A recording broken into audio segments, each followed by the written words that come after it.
श्री शिवाय नमस्तुभ्यम आपल्या यूट्यूब चॅनलवरती मी तुम्हा सर्वांचं स्वागत करते। आज या व्हिडिओमधून मी एकादशी व्रत किंवा एकादशी महात्म्य याविषयी सांगणार आहे। तर व्हिडिओ स्किप न करता शेवटपर्यंत पूर्ण बघून घ्या। व्हिडिओ आवडला तर शेअर, लाईक, सबस्क्राइब करायला विसरू नका। चला तर मग आपण व्हिडिओला सुरुवात करूया। दशमीच्या दिवशी दुपारी जेवण केल्यानंतर रात्री काही न खाता हरिभजन करावे।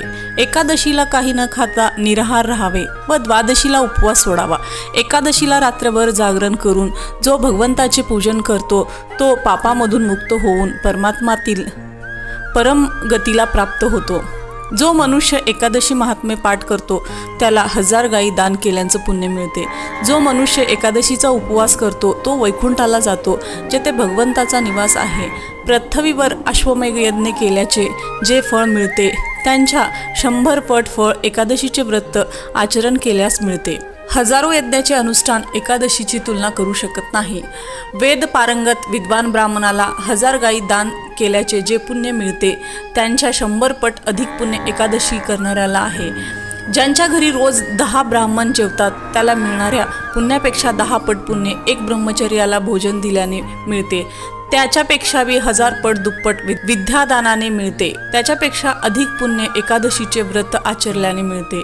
एकादशीला अन्नभक्षण करू नये, केल्यास त्याला पुढचा जन्म डुकराचा प्राप्त होईल। एकादशी दिनी खाईल जो अन्न सेकर होऊन येईल जन्मा। एकादशीच्या दिवशी पान खाऊ नये, स्त्री संबंध ठेवू नये असे व्रत न करणाऱ्यास संतांनी प्रेत समजले आहे। जया नाही नेम एकादशी व्रत, जाणावे ते प्रेत सर्व लोकी। निर्जला एकादशी, एकादशीला सूर्योदयापासून द्वादशीला सूर्योदयापर्यंत मनुष्याने पाण्याचाही त्याग करावा, ती निर्जला एकादशी। वर्षभरात जितक्या एकादशी असतील त्या सर्वाचे फळ एकच निर्जला एकादशी केल्याने प्राप्त होते। तर अशा प्रकारे आपणाला एकादशी व्रत करायचं आहे।